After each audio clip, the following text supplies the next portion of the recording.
प्रधानमंत्री नरेंद्र मोदी और जापान के पीएम फुमियो किशिदा के बीच हिरोशिमा में हुई द्विपक्षीय वार्ता। दोनों नेताओं के बीच तमाम अहम मुद्दों पर हुई चर्चा। प्रधानमंत्री हिरोशिमा में G7 के साथ ही क्वाड की बैठक में भी लेंगे हिस्सा।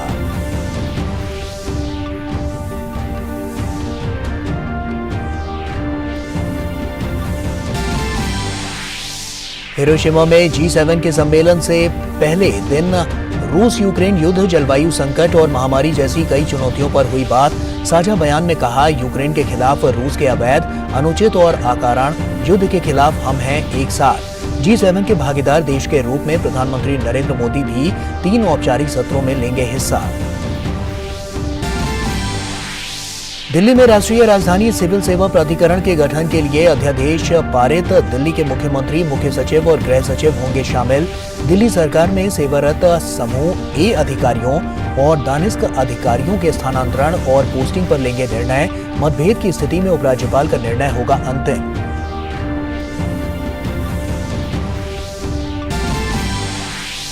आरबीआई ने 2000 के नोट बाजार से वापस लेने का किया फैसला। फिलहाल बाजार में मौजूद 2000 के नोट रहेंगे वैध। 23 मई से 30 सितंबर तक 2000 के नोट बैंक में जमा कर सकते हैं या बदल सकते हैं।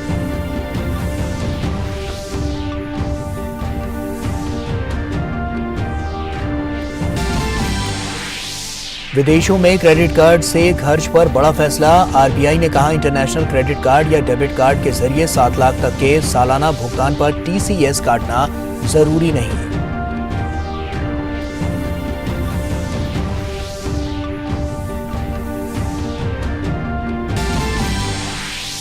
सुप्रीम कोर्ट ने ज्ञानवापी मामले में शिवलिंग की कार्बन डेटिंग पर लगाई फिलहाल रोक। कहा, इलाहाबाद हाई कोर्ट के आदेश पर विस्तार से सुनवाई की जरूरत। यूपी सरकार की ओर से सॉलिसिटर जनरल ने कहा कि राज्य सरकार भारतीय पुरातत्व संरक्षण के साथ विचार विमर्श कर शिवलिंग की आयु तय करने के लिए वैकल्पिक तरीके पर विचार करेगी।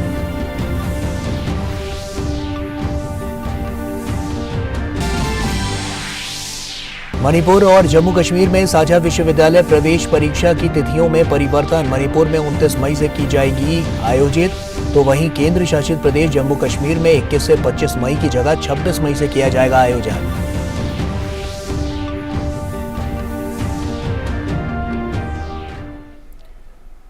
नमस्कार, आप देख रहे हैं डीडी न्यूज। आपके साथ मैं हूं गौरव श्रीवास्तव। हिरोशिमा में आज भारत और जापान के बीच द्विपक्षीय वार्ता हुई।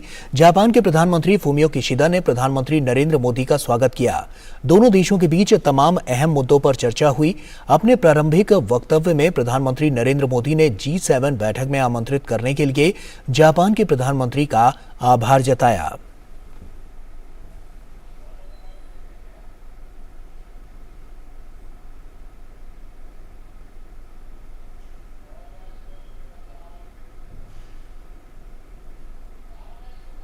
आयोजन के लिए मैं आपको हृदय से बहुत बहुत बधाई देता हूं और आपने G7 समिट में भारत को निमंत्रित किया, इसके लिए भी मैं आपका बहुत बहुत आभारी हूं।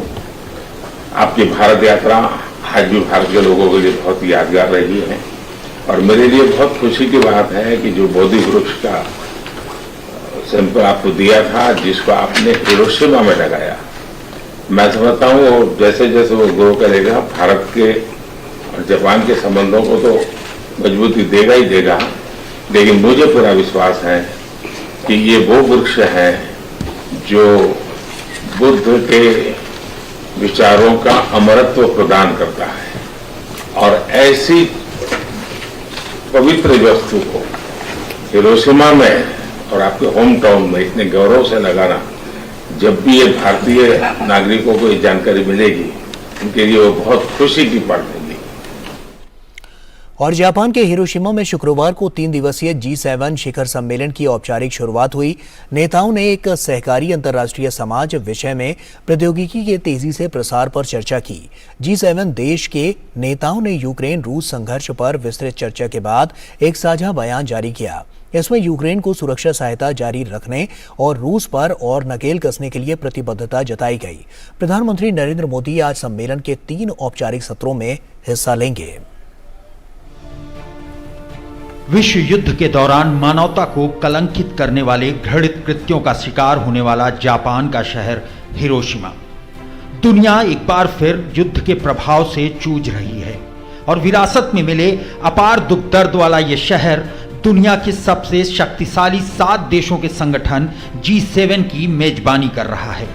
दुनिया को ऐसी आपदा से बचाने की उम्मीद के बीच 3 दिवसीय G7 शिखर सम्मेलन की औपचारिक शुरुआत हुई। सम्मेलन के पहले सत्र में नेताओं ने एक सहकारी अंतर्राष्ट्रीय समाज पर चर्चा की। इस दौरान प्रौद्योगिकी के तेजी से प्रसार, आर्टिफिशियल इंटेलिजेंस का उपयोग और विनियमन करने के बारे में विचारों का आदान प्रदान किया। इस मौके पर फूमियो किशिदा ने कहा कि दुनिया इस समय रूस यूक्रेन युद्ध, जलवायु संकट और महामारी जैसी कई चुनौतियों से जूझ रही है। ऐसे में हम हिरोशिमा से अंतर्राष्ट्रीय समुदाय के बीच इनके समाधान पर जोर दे रहे हैं। दुनिया जलवायु संकट, महामारी और यूक्रेन पर रूसी आक्रमण जैसे कई संकटों का सामना कर रही है। इन परिस्थितियों में G7 को और प्रभावी ढंग से अंतर्राष्ट्रीय समुदाय के सामने आने वाले महत्वपूर्ण मुद्दों का समाधान देना चाहिए और दुनिया का नेतृत्व करना चाहिए। वहीं दूसरे सत्र में G7 नेताओं ने यूक्रेन के खिलाफ रूस की आक्रामकता के संबंध में खुलकर अपने विचारों का आदान प्रदान किया। नेताओं ने साझा बयान जारी करते हुए कहा कि यूक्रेन के खिलाफ रूस के अवैध, अनुचित और अकारण युद्ध के खिलाफ एक साथ खड़े हैं। रूस की आक्रामकता के कारण पिछले 15 महीने में हजारों लोगों की जान गई है। साथ ही साथ यूक्रेन के लिए हमारा समर्थन कम नहीं होगा। बयान में रूस की अवैध कार्रवाइयों के प्रभाव को कम करने की प्रतिबद्धता व्यक्त की गई। नेताओं ने साथ ही जोर दिया कि रूस अपनी ओर से जारी युद्ध को तुरंत और पूरी तरह से और बिना शर्त के रोक दे और अपने सैनिकों एवं सैन्य उपकरणों को वापस बुला ले। बयान में रूस द्वारा जापोरिजिया परमाणु ऊर्जा संयंत्र की गैर जिम्मेदाराना जब्ती और सैन्यीकरण पर गंभीर चिंता व्यक्त की गई है। इसके अलावा G7 नेताओं ने यूक्रेन को सुरक्षा सहायता जारी रखने के लिए प्रतिबद्धता जताई है। सम्मेलन के मुख्य एजेंडे में यूक्रेन युद्ध 1 है। यूक्रेन में रूसी आक्रामकता को रोकने की आर्थिक प्रतिबंध समेत दूसरे कदम उठाए गए हैं, लेकिन इसका प्रभाव उस हद तक नहीं दिखाई दिया जितनी उम्मीद की जा रही थी। अब रूस पर और नकेल कसने की तैयारी हो रही है। ब्रिटेन और यूरोपीय संघ ने यूक्रेन के समर्थन में रूस के हीरे सहित कई सामानों के आयात पर प्रतिबंध लगाने का फैसला किया है। सम्मेलन में इस बात पर आम सहमत बनाने की कोशिश की जाएगी। इसके तहत हीरे, तांबे, एल्युमिनियम समेत कई धातुओं के आयात पर प्रतिबंध लगाने की तैयारी की गई है। सम्मेलन से इतर G7 के यूरोपीय संघ के नेताओं ने एक गोलमेज चर्चा की। बैठक के दौरान यूक्रेन में जारी रूस हमले पर चिंता जताई गई। वहीं प्रधानमंत्री नरेंद्र मोदी सम्मेलन में हिस्सा लेने के लिए हिरोशिमा पहुंचे। प्रधानमंत्री सम्मेलन के 3 औपचारिक सत्र में हिस्सा लेंगे, जिनके विषय बहुसंख्यक संकटों का समाधान करने के लिए मिलकर काम करें, अनुकूल और सतत ग्रह के लिए साझा प्रयास और शांतिपूर्ण, स्थिर और समृद्ध दुनिया की ओर है। प्रधानमंत्री इसके अलावा क्वाड नेताओं के साथ बैठक भी करेंगे। सम्मेलन में हिस्सा लेने पहुंचे G7 के सदस्य देशों के नेताओं ने हिरोशिमा पीस मेमोरियल पार्क में पुष्प अर्पित कर परमाणु हमले के पीड़ितों को श्रद्धांजलि दी। इस मौके पर सभी नेताओं ने पार्क में पौधे भी लगाए। वहीं आयोजन स्थल के बाहर प्रदर्शनकारियों की भीड़ भी दिखी। यह प्रदर्शनकारी वैश्विक नेताओं से विश्व शांति और परमाणु हथियारों के इस्तेमाल से दूरी बनाने का आग्रह करते दिखे। मैं युद्ध के बिल्कुल खिलाफ हूँ। मैं परमाणु हथियारों के इस्तेमाल के खिलाफ हूँ, इसलिए मैं यहाँ आई हूँ। यूक्रेन के राष्ट्रपति जेलेंस्की भी शिखर सम्मेलन में हिस्सा ले सकते हैं। गौरतलब है कि G7 दुनिया की 7 सबसे बड़ी विकसित और उन्नत अर्थव्यवस्था वाले देशों का समूह है, जिसमें Canada, France, Germany, Italy, Japan, Britain और अमेरिका शामिल हैं। और आइए अब खबरों में आगे बढ़ते हैं। उपराष्ट्रपति जगदीप धनखड़ आज चंडीगढ़ के दौरे पर रहेंगे। उपराष्ट्रपति पंजाब विश्वविद्यालय के 70वें दीक्षांत समारोह में मुख्य अतिथि के तौर पर शामिल होंगे। अपनी यात्रा के दौरान उपराष्ट्रपति, जो पंजाब विश्वविद्यालय के चांसलर भी हैं, विश्वविद्यालय के सिंडिकेट तथा सीनेट के सदस्यों के साथ अनेक बैठकें करेंगे। उपराष्ट्रपति पंजाब विश्वविद्यालय शिक्षक संघ के सदस्यों, गैर शिक्षण संगठन तथा स्टूडेंट यूनियन के सदस्यों के साथ भी बातचीत करेंगे। चंडीगढ़ की 1 दिवसीय यात्रा के दौरान उपराष्ट्रपति पंजाब राजभवन का भी दौरा करेंगे। और कर्नाटक में कांग्रेस विधायक दल के नेता सिद्धारमैया आज दूसरी बार राज्य के नए मुख्यमंत्री पद की शपथ लेंगे। कांग्रेस के वरिष्ठ नेता DK शिवकुमार भी उप मुख्यमंत्री की शपथ लेंगे। वहीं राज्यपाल थावरचंद गहलोत उन्हें पद की शपथ दिलाएंगे। कैबिनेट में शामिल होने वाले कुछ विधायक भी पद और गोपनीयता की शपथ लेंगे। कांग्रेस की पूर्व अध्यक्ष सोनिया गांधी और पार्टी नेता राहुल गांधी और प्रियंका गांधी को भी शपथ ग्रहण समारोह के लिए आमंत्रित किया गया है। कांग्रेस के राष्ट्रीय अध्यक्ष ने तमिलनाडु के मुख्यमंत्री M.K. स्टालिन, पश्चिम बंगाल की मुख्यमंत्री ममता बनर्जी, बिहार के मुख्यमंत्री नीतीश कुमार और नेशनल कॉन्फ्रेंस के प्रमुख फारूक अब्दुल्ला को भी निमंत्रण भेजा है। मार्क्सवादी कम्युनिस्ट पार्टी के नेता सीताराम येचुरी को भी आमंत्रित किया गया है। छत्तीसगढ़, राजस्थान और हिमाचल प्रदेश के मुख्यमंत्री भी आमंत्रित अतिथियों में शामिल हैं। शपथ ग्रहण समारोह को देखते हुए समारोह स्थल के आसपास सुरक्षा कड़ी कर दी गई है। आगे बढ़ते हैं। भारतीय रिजर्व बैंक 2000 रुपए के नोट को वापस लेने जा रही है। भारतीय रिजर्व बैंक ने बैंकों को सलाह दी है कि वे तत्काल प्रभाव से 2000 रुपए मूल्य वर्ग के बैंक नोट जारी करना बंद करें। हालांकि 2000 रुपए मूल्य वर्ग के बैंक नोट वैध मुद्रा बने रहेंगे। अगर 2000 रुपए के नोट आपके पास हैं तो बैंक में जाकर बदलवाना होगा। भारतीय रिजर्व बैंक ने बयान जारी कर कहा है कि बैंकों से यह भी कहा गया है कि 30 सितंबर 2023 तक 2000 रुपए के नोटों के लिए जमा करें या विनिमय सुविधा प्रदान करें। लोगों को यह ध्यान रखना होगा कि एक बार में अधिकतम 20,000 रुपए मूल्य के नोट बदलवाए जा सकेंगे।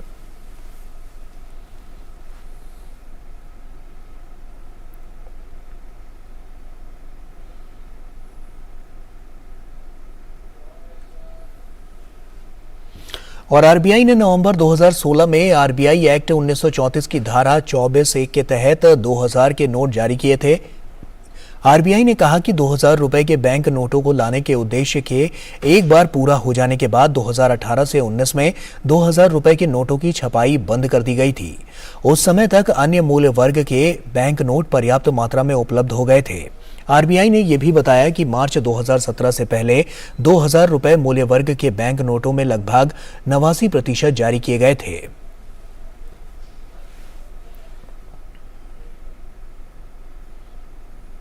और वहीं अगर कोई भारतीय विदेश यात्रा पर है तो वहां पर अपने इंटरनेशनल क्रेडिट कार्ड और डेबिट कार्ड का इस्तेमाल कर रहा है तो आरबीआई के फेमा नियमों के तहत 7 लाख तक के भुगतान पर टीसीएस काटना जरूरी नहीं होगा। हालांकि ये शर्त मेडिकल या शिक्षा पर किए गए खर्च पर लागू नहीं है। बता दें कि बजट 2023 में नए नियम के मुताबिक विदेश यात्रा पर किए गए खर्च पर 5% की बजाय 20% के टीसीएस काटना जरूरी कर दिया गया था।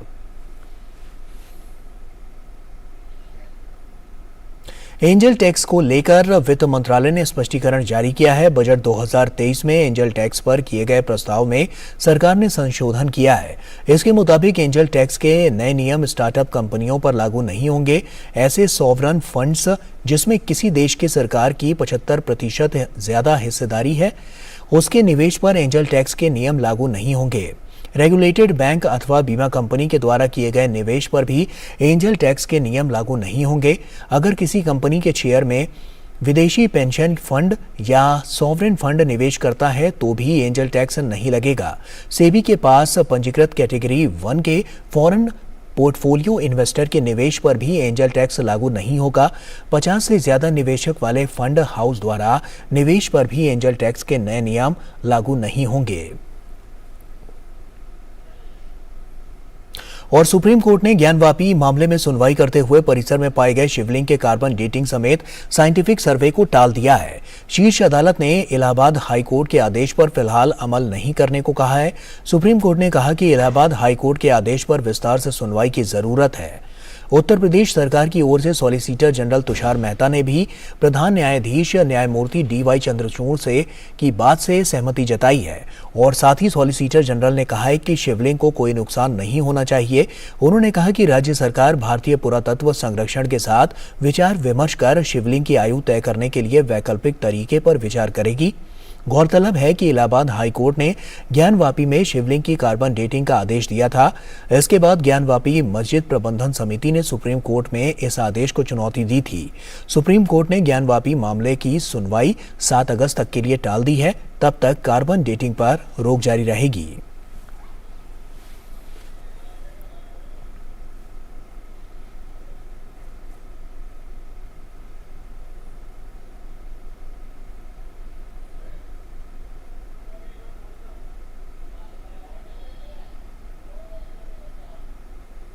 सर्वोच्च न्यायालय ने विषय की गंभीरता को समझा और देखा कि हाँ मामला बहुत संगीन है और इसका परीक्षण होना चाहिए। तो सुप्रीम कोर्ट का भी यह था, 3 जजेस की पीठ में गया था कि इस मामले का संपूर्ण परीक्षण होना चाहिए और परीक्षण के लिए उन्होंने जुलाई लगाई है। सारे पार्टी नोटिस जारी किया है, हमने जवाब मांगा है और जुलाई में सुनवाई होगी।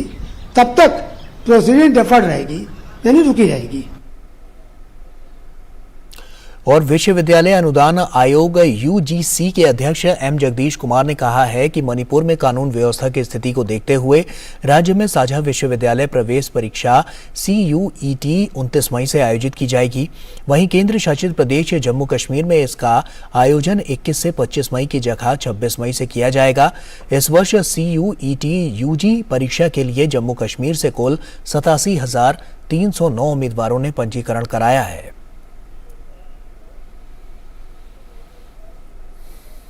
प्रधानमंत्री नरेंद्र मोदी ने मन की बात कार्यक्रम के 100वें एपिसोड में जम्मू कश्मीर की पेंसिल स्लेट्स के बारे में बताते हुए मंजूर अहमद से बात भी की थी। पुलवामा के रहने वाले मंजूर अहमद, जो कि इसी पेंसिल स्लेट्स के बारे कार्य से जुड़े हुए हैं। और आइए सीधे अब जापान का रुख करते हैं और हिरोशिमा में आप देख सकते हैं प्रधानमंत्री नरेंद्र मोदी हैं और महात्मा गांधी की प्रतिमा का प्रधानमंत्री यहां पर अनावरण करने के लिए पहुंचे हैं।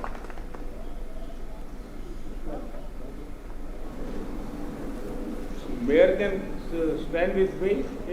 No, we'll come. Japan.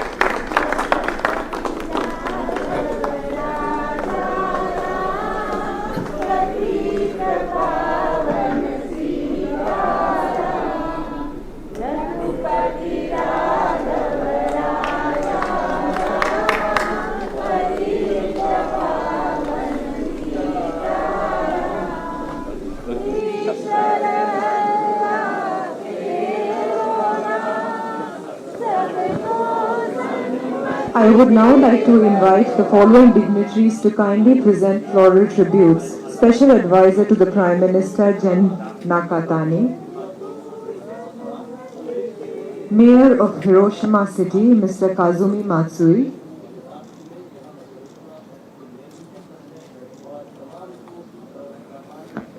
Speaker of the Hiroshima City Assembly Mr. Tatsunori Motani,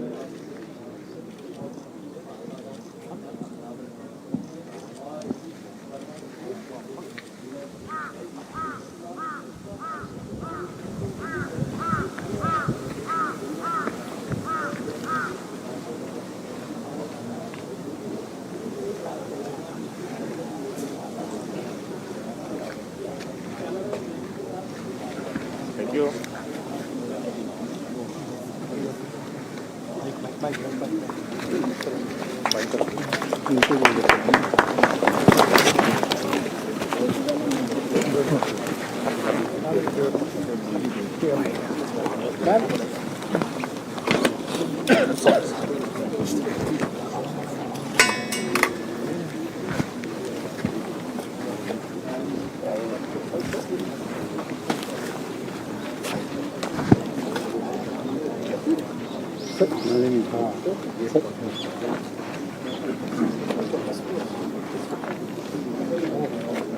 अपना प्राइवेट मीडिया है क्या?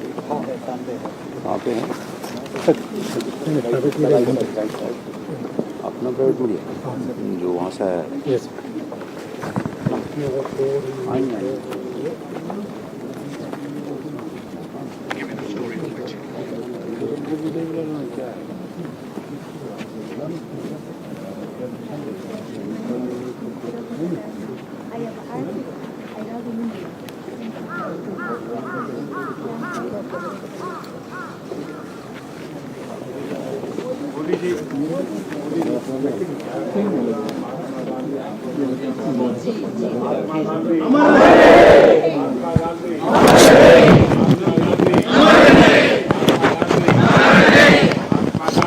Hooray!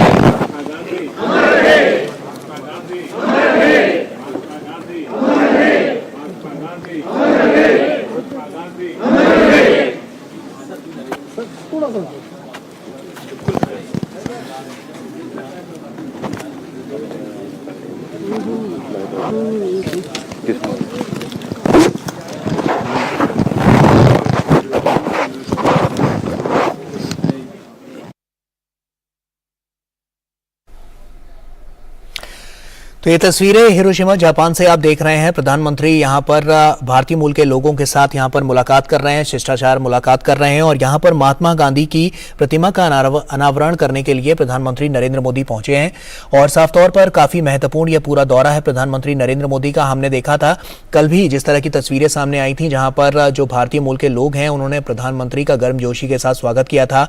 प्रधानमंत्री ने भी उनके स्वागत को स्वीकारा और साफ तौर पर उनका अभिवादन भी स्वीकारा।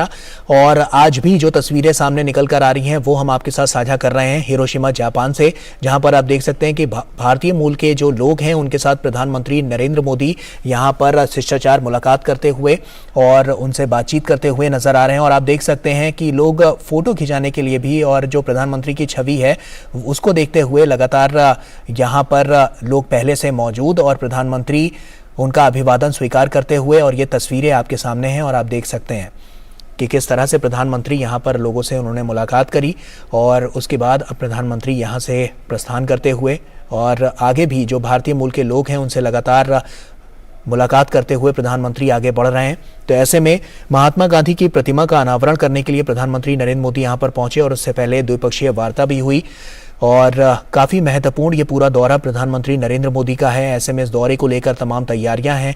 लोग गर्मजोशी के साथ प्रधानमंत्री नरेंद्र मोदी का स्वागत करते हुए नजर आ रहे हैं और भारतीयों में खास साफ तौर पर प्रधानमंत्री की एक झलक पाने के लिए, एक छवि पाने के लिए लोग पहले से तत्पर रहते हैं और प्रधानमंत्री जब उनके बीच पहुंचते हैं तो लोगों के मन में जो खुशी होती है, जो उत्साह होता है, वो साफ तौर पर उनके चेहरों से, उनके भाव से वहां पर नजर आता है।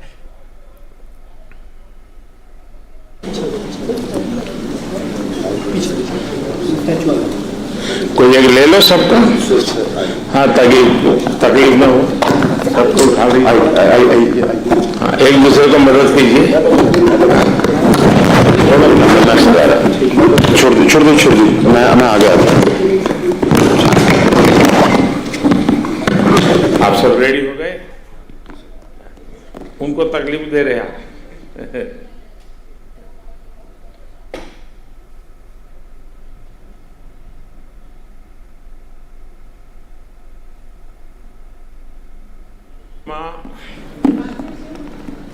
ये नाम सुनते ही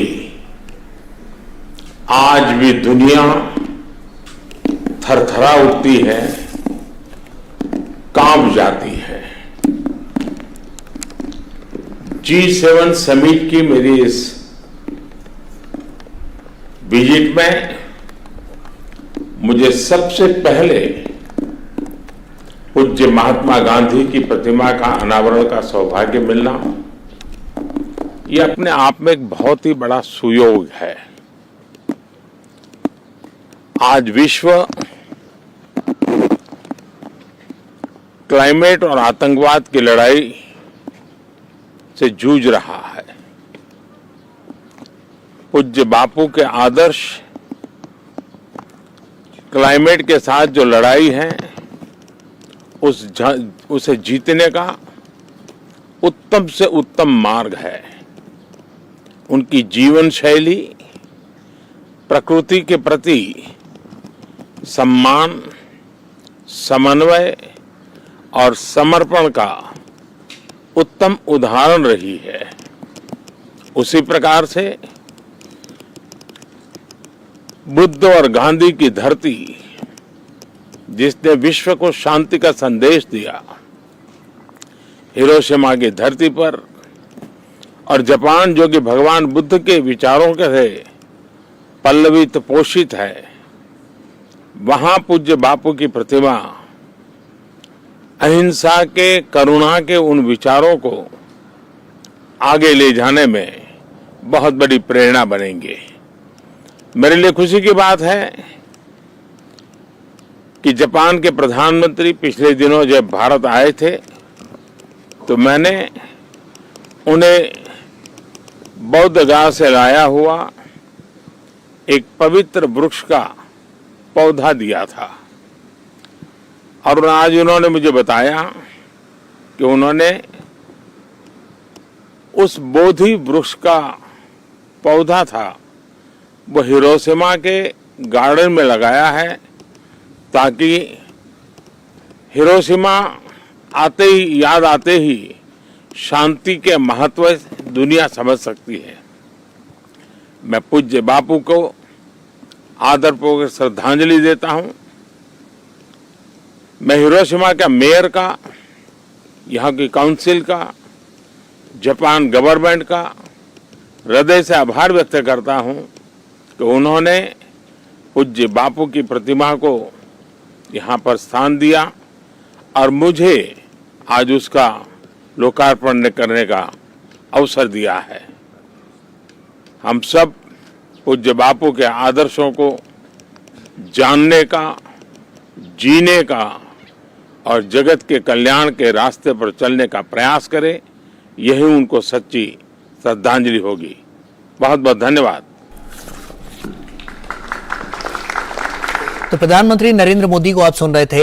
हिरोशिमा जापान से ये लाइव तस्वीरें हम आपके साथ साझा कर रहे थे। प्रधानमंत्री का ये दौरा जापान का काफी महत्वपूर्ण है और तमाम बड़ी और महत्वपूर्ण बातें भी प्रधानमंत्री नरेंद्र मोदी ने अपने संबोधन में कही है।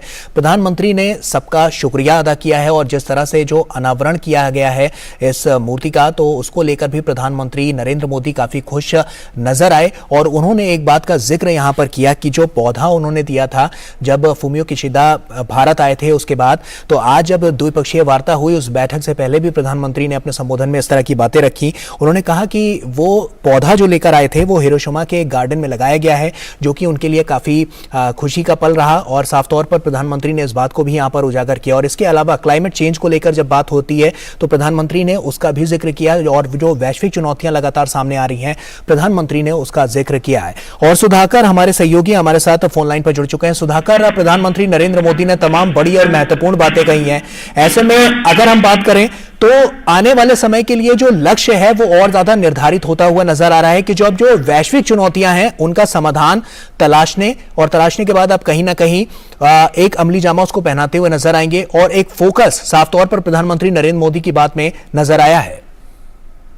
लेकिन प्रतीकात्मक तौर पर बहुत महत्व है जो ये पूरा कार्यक्रम आयोजित हुआ है उस शहर में जहां हम जानते हैं इतना बड़ा हादसा हुआ था, वहां महात्मा गांधी की प्रतिमा का प्रधानमंत्री मोदी द्वारा एक तरह से अनावरण कर रहा है। इस बात का संदेश कि भारत शांति के मूल्यों में विश्वास करता है, अहिंसा के मूल्यों में विश्वास करता है। और वह पीएम मोदी ने कहा भी कि महात्मा गांधी जीने की एक तरह से सबको साथ लेकर चलने की उस भावना में यकीन करते थे।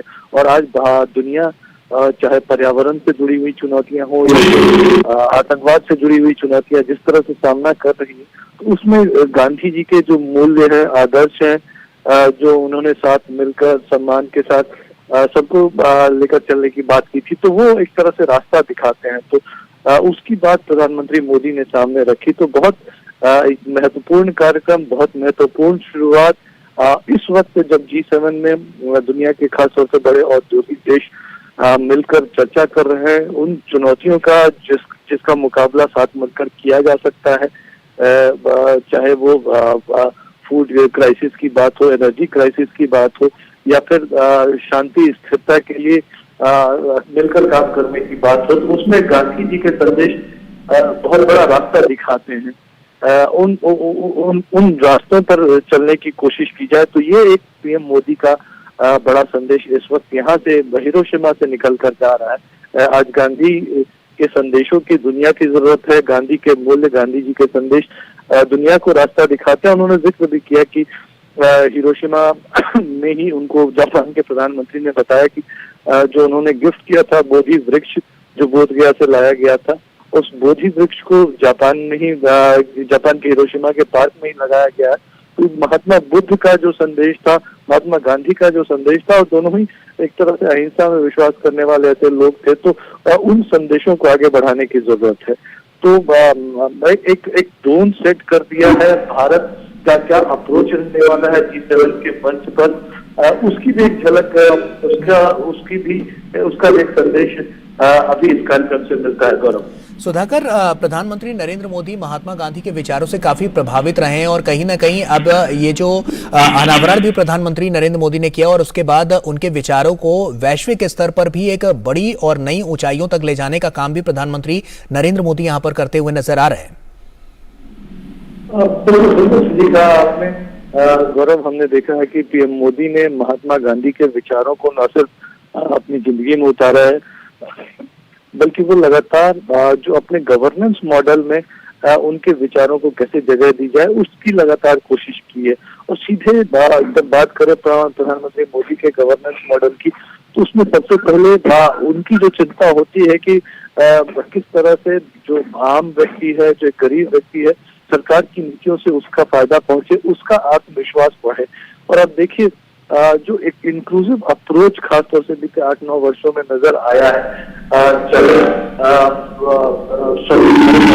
बात करें जिस तरह से महात्मा गांधी ने स्वच्छता को एक जन आंदोलन बनाने की बात की थी, पीएम मोदी ने उसको जमीन पर उतार कर दिखाया। किस तरह से आज ODF प्लस हमारे देश के गांव हुए हैं, 11 करोड़ से ज्यादा टॉयलेट, आज एक तरह से स्वच्छता भारत वासियों की जो एक तरह से उनकी दिनचर्या का हिस्सा हो गया है। इसके अलावा बात की जाए, चाहे 46 करोड़ से भी ज्यादा जनधन अकाउंट खोलने की बात हो, जो एक इंक्लूसिव अप्रोच सब तक ये जो फाइनेंस का मॉडल पहुंचे, और तमाम अन्य कार्यक्रमों की बात। अभी हमने कोविड के समय में देखा कि किस तरह से किसी भी गरीब को भूखा ना सोना पड़े, उसके लिए किस तरह से 80 करोड़ से भी ज्यादा देशवासियों के लिए मुफ्त अन्न की व्यवस्था, और लगातार वो व्यवस्था चल रही है। तो इस तरह के जो तमाम कदम उठाने की बात, 4 करोड़ से भी ज्यादा गरीबों को घर देने की बात हो, उज्ज्वला योजना के तहत मुफ्त गैस कनेक्शन की बात हो, तो ये कहीं ना कहीं महात्मा गांधी के विचारों को आगे बढ़ाने की कोशिश प्रधानमंत्री मोदी की तरफ से रही है। और निश्चित तौर पर सिर्फ देश के लोगों के लिए नहीं, बल्कि दुनिया के लोगों के लिए भी महात्मा गांधी जी का संदेश कितना अहम है, इस बात को दृढ़ता के साथ हिरोशिमा के मंच से रखना ये काफी महत्वपूर्ण है। हिरोशिमा के पीस पार्क में महात्मा गांधी के प्रतिमा के अनावरण के जरिए, और उसके बाद जो पीएम मोदी ने जो वक्तव्य दिया, खासतौर से हम जानते हैं कि 3 सत्रों को में वो हिस्सेदारी भी करने वाले हैं, संबोधित भी करेंगे। और उसमें एक महत्वपूर्ण सत्र जो चाहे फूड की बात हो, जो डेवलपमेंट, जो इस तरह के जो क्राइसिस आज चल रहे हैं, उन तमाम सत्रों में अगर देखें तो क्लाइमेट, पर्यावरण सुरक्षा जैसे मुद्दों पर भी चर्चा होने वाली है एक सत्र में, आज की ही एक सत्र में।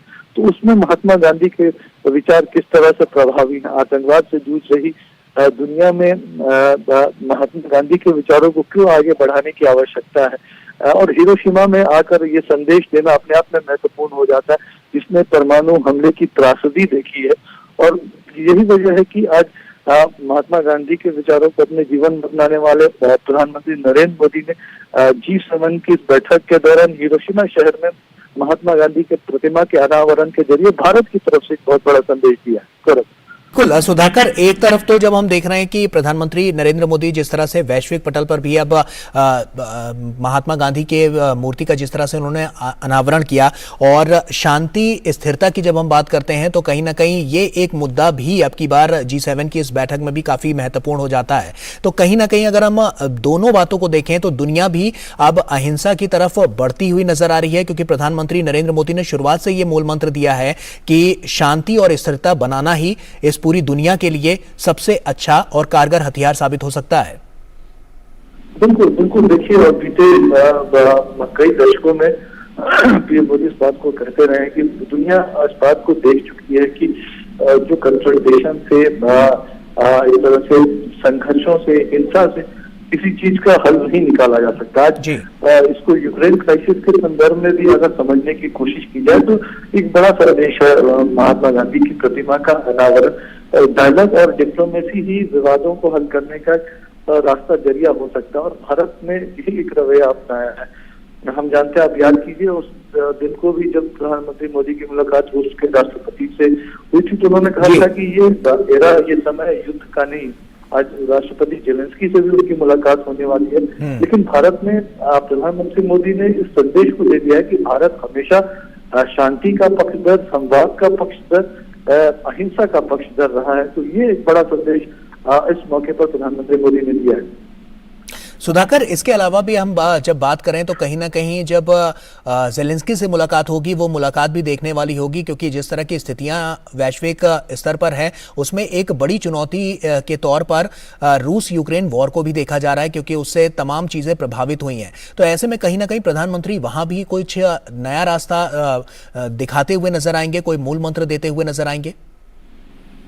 देखिए गौरव, आज कई अहम द्विपक्षीय मुलाकातें प्रधानमंत्री मोदी की होने वाली है। एक बार जरूर जापान के प्रधानमंत्री से उनकी मुलाकात के साथ हुई थी, इसके बाद अभी Republic of Korea, Vietnam, France और उसके बाद राष्ट्रपति जेलेंस्की से भी उनकी मुलाकात होने वाली है। और जाहिर तौर पर यूक्रेन के राष्ट्रपति के साथ हम जानते हैं कि नवंबर 2021 में उनकी एक तरह से इन पर्सन मुलाकात हुई थी।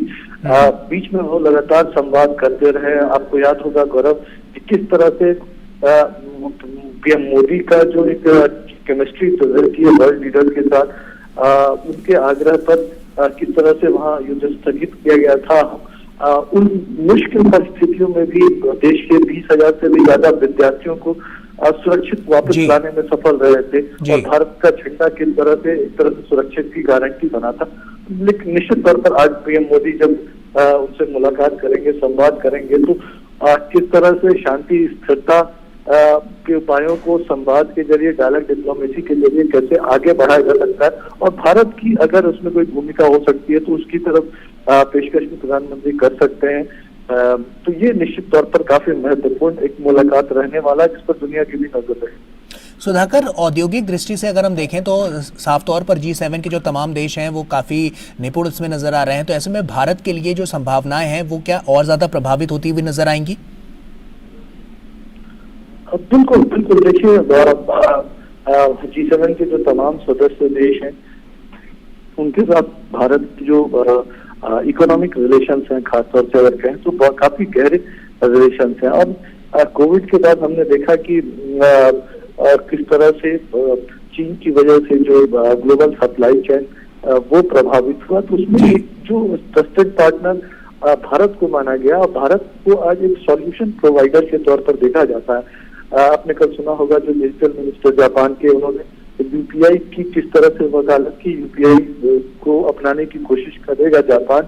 और ये आज एक सॉल्यूशन प्रोवाइडर के तौर पर जब भारत जाना जाता है तो निश्चित तौर पर जब दुनिया की चुनौतियों की बात होती है, उनके हल की बात होती है, खासतौर से आज कोविड के बाद जो आर्थिक परिस्थितियां हैं उन आर्थिक परिस्थितियों में अगर आगे बढ़ना है तो भारत में जो कुछ हुआ हम कोविड के दौरान हमने देखा तो वो एक रास्ता दिखाती है पूरी दुनिया को कि किस तरह से अर्थव्यवस्था को बिना चुनौती में लाए हुए देशवासियों के कल्याण के कार्यक्रमों को आगे बढ़ाया जा सकता है। तो उस लिहाज से जरूर कह सकते हैं कि G7 के अन्य देश भी मंत्र लेने की कोशिश करेंगे। प्रधानमंत्री मोदी उन तमाम चीजों को जरूर सामने रखेंगे कि बीते कुछ वर्षों में किस तरह से देश की विकास यात्रा को एक इंक्लूसिव अप्रोच के साथ सबसे अंतिम पायदान पर खड़े व्यक्ति की सबसे ज्यादा मदद करने के इरादे के साथ, उसका आत्मविश्वास बढ़ाने के इरादे के साथ ही साथ देश को विकसित बनाने के लक्ष्यों पर किस तरह से भारत आगे बढ़ रहा है उनके नेतृत्व में, तो उन तमाम चीजों को रखने की कोशिश करेंगे। तो साथ ही साथ भारत की जो प्रतिबद्धता है ग्लोबल साउथ के लिए, आतंकवाद की चुनौतियों का मुकाबला करने के लिए, वन वर्ल्ड वन हेल्थ के लिए, वसुधैव कुटुंबकम के लिए, शांति अहिंसा के लिए, स्थिरता के लिए, तो वो प्रतिबद्धताओं का जिक्र मुझे लगता है प्रधानमंत्री जो 3 सेशंस में वो हिस्सेदारी करने वाले हैं उसमें रखेंगे।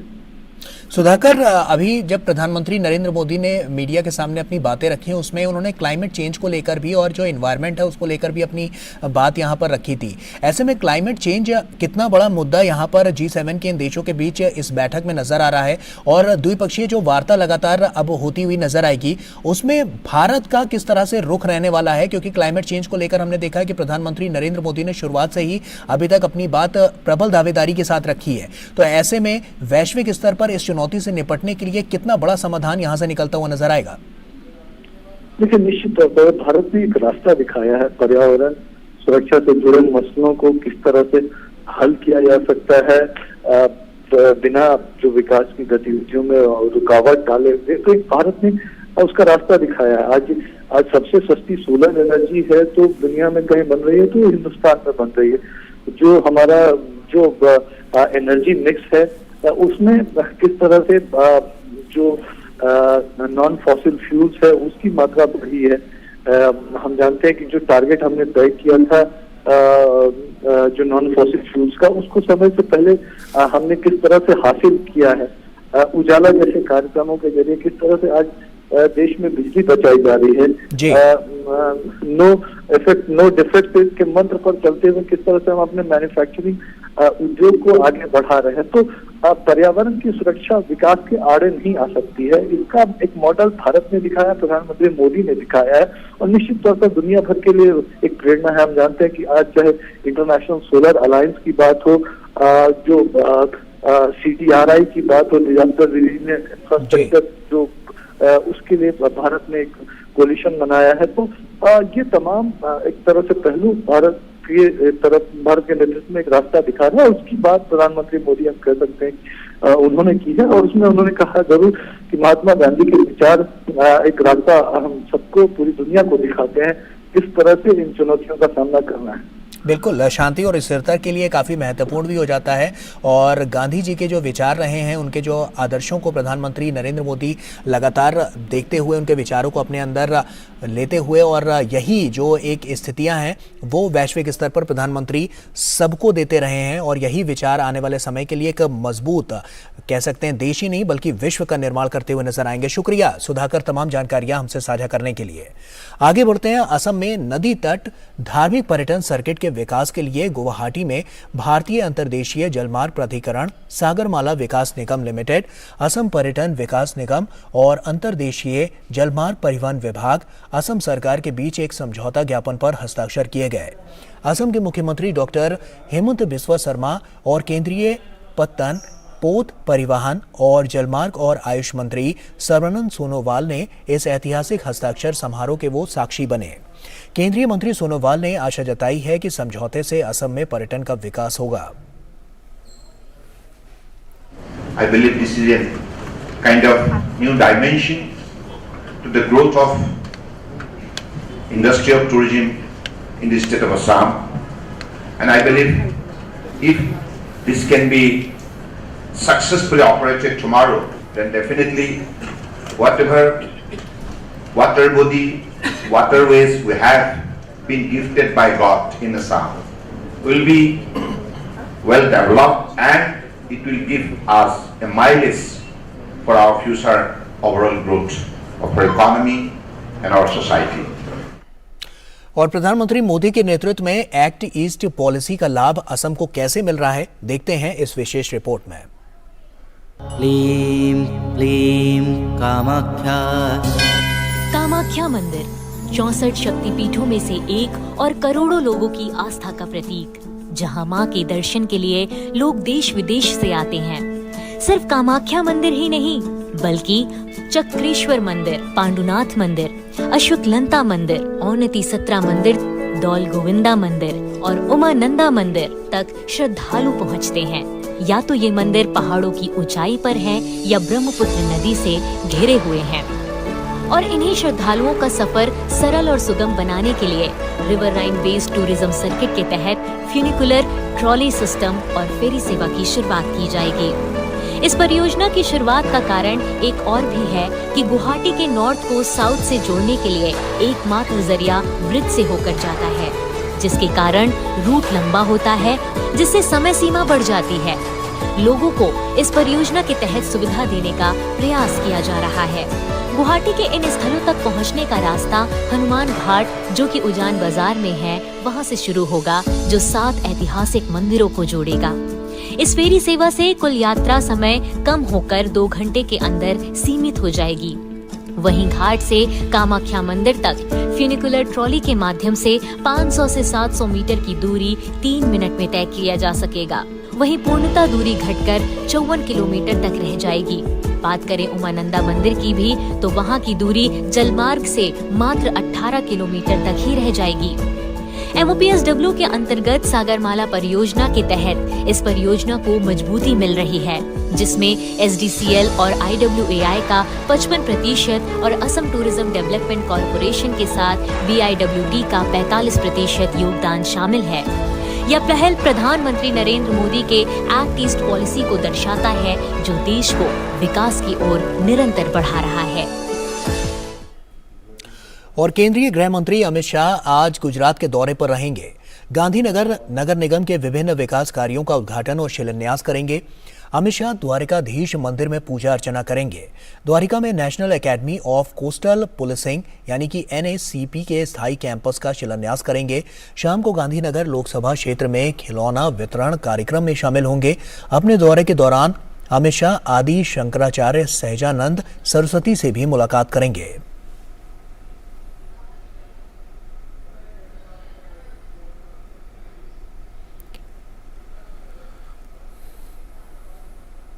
और भाजपा के राष्ट्रीय अध्यक्ष JP नड्डा ने कहा है कि भाजपा की महिला मोर्चा द्वारा चलाए जा रहे अभियान कमल मित्र एक सराहनीय प्रयास है। उन्होंने कहा कि महिला मोर्चा देश भर में 1 लाख से ज्यादा कमल मित्र जोड़ेगा। अपने अनुभवों का जिक्र करते हुए नड्डा ने कहा कि आज के समय में काफी सुविधा हो गई है, जिसका पहले के समय में सोचना एक कल्पना थी।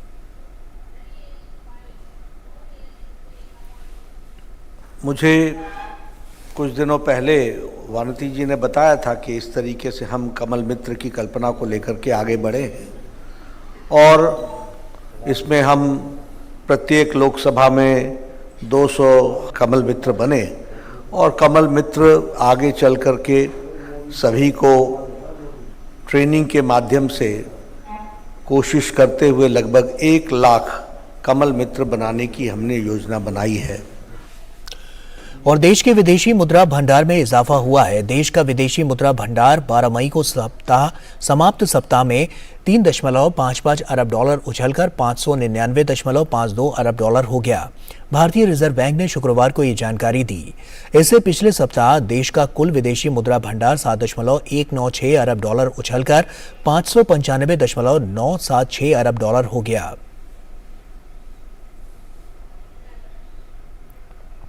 केंद्रीय पर्यटन सचिव अरविंद सिंह ने तीसरी G20 टूरिज्म वर्किंग ग्रुप की बैठक के विषय पर नई दिल्ली में प्रेस वार्ता की। पर्यटन सचिव ने कहा कि तीसरी G20 टूरिज्म वर्किंग ग्रुप की बैठक 22 से 24 मई तक श्रीनगर में होगी। इससे जम्मू कश्मीर में पर्यटकों की संख्या बढ़ाने में मदद मिलेगी। वहीं आर्थिक विकास और सांस्कृतिक संरक्षण के लिए फिल्म पर्यटन को भी बढ़ावा मिलेगा।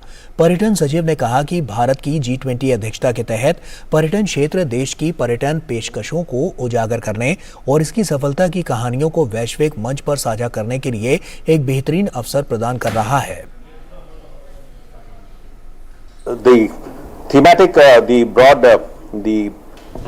Constructive discussions will be on this.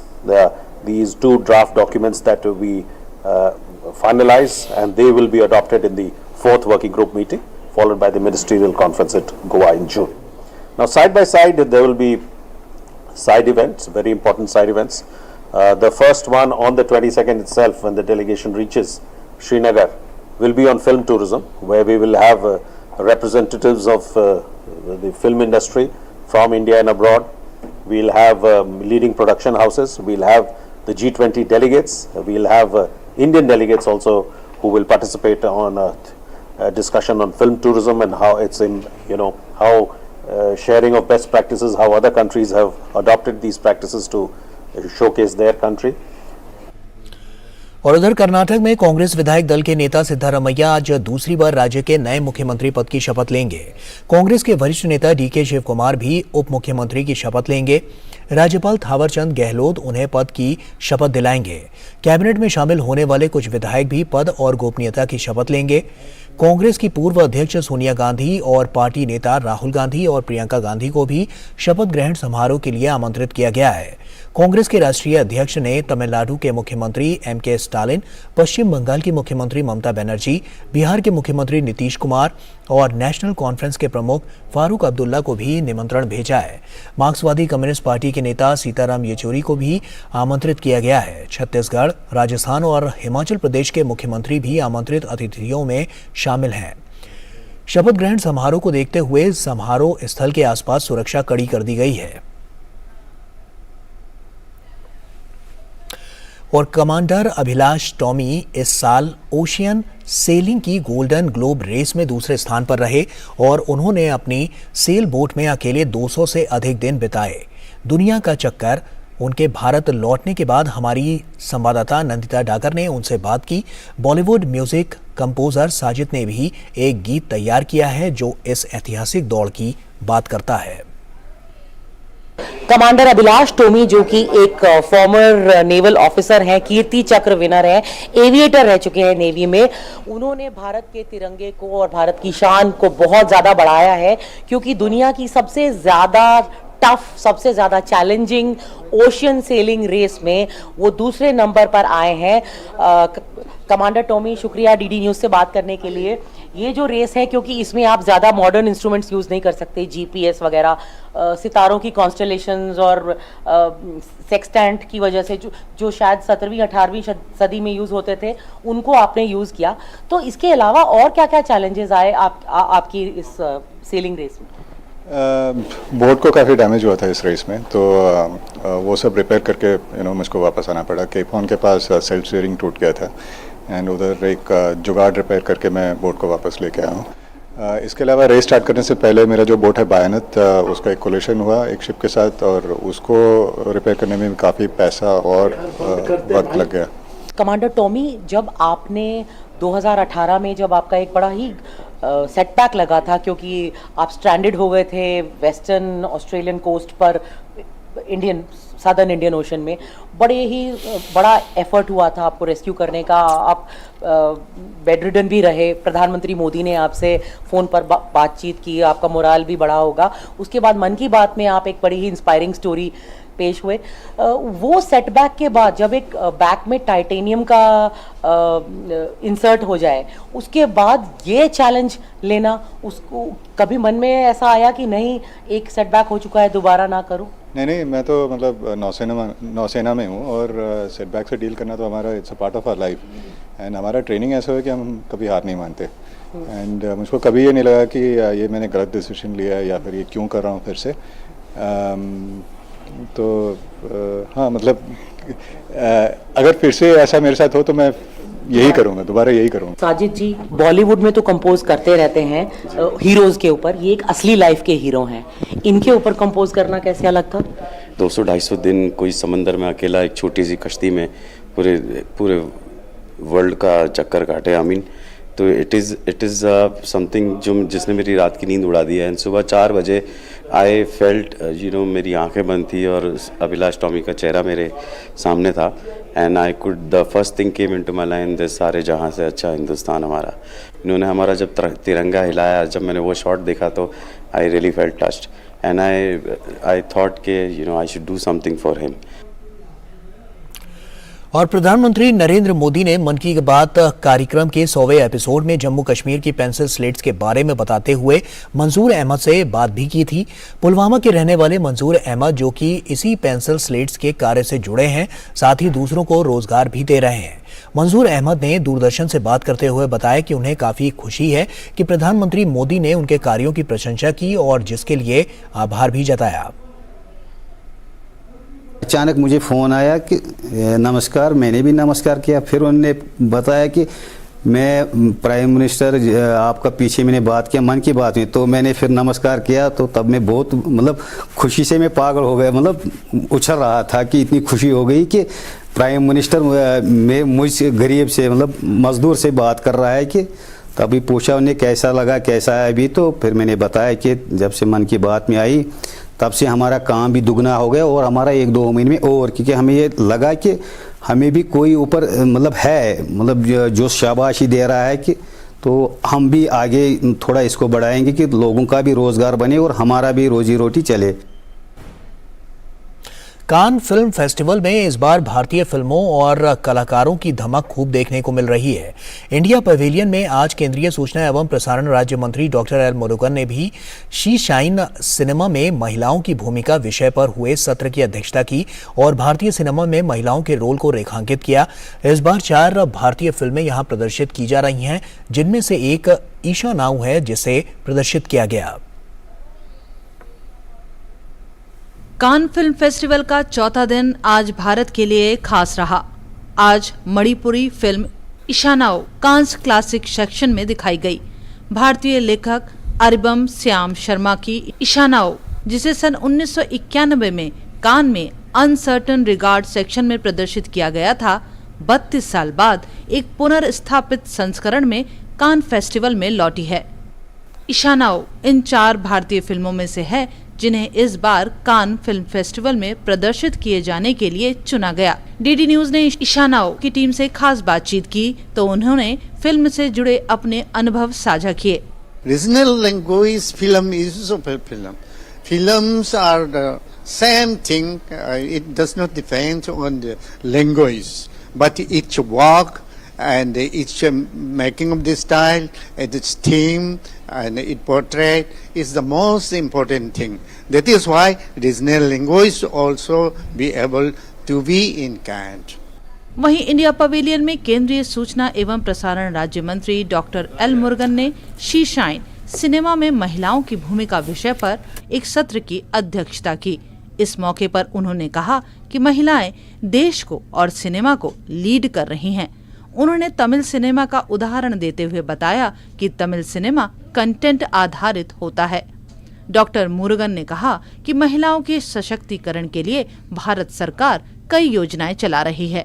The women are signing, they will sign. The women content is there, the success story will be there.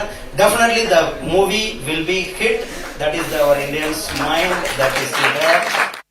इस सत्र में अमेरिकी फिल्म निर्देशक और निर्माता डाफने शमोन, भारतीय कलाकार ईशा गुप्ता, फिल्म निर्देशक मधुर भंडारकर और सुधीर मिश्रा ने अपनी बात रखी। इस सत्र का संचालन भारतीय फिल्म अभिनेत्री खुशबू सुंदर ने किया। I think audience wants to see that change. That's why films are doing better and better, especially when it comes to the streaming platforms, because they want it. They crave for it. It's just we have so much creative content in our country. It's important to acknowledge, first of all, there was a study, many studies done, but one study that women in film in LA did, and more than half, 51% of movie-going audiences worldwide are women. And it's very important to understand that we need to see our stories on the screen, not just female-centered stories, but I think it's also makes a difference. It's very powerful having a female perspective as a director as well. I feel it is very essential, very vital to have a point of view from the woman's point of view. Yeah, it does make very difficult for me to generate funds. You don't get the desirable budget, which I think we need to it, which a hero-centric film will get. Okay, and that's, I'm not talking over here. It's a world over phenomenon. Everywhere it is like that. 16 से 27 मई के बीच चलने वाले फिल्मों के इस महान उत्सव में भारत अपनी प्रतिभा, सोच और सांस्कृतिक लगाव के संदेश को अलग अलग तरीके और मंचों से दुनिया भर में पहुंचाने का काम कर रहा है। कान से आदित्य श्रीवास्तव और मुनमुन भट्टाचार्य के साथ ब्यूरो रिपोर्ट, डीडी न्यूज। और इसी के साथ फिलहाल इतना ही। दीजिए इजाजत, नमस्कार।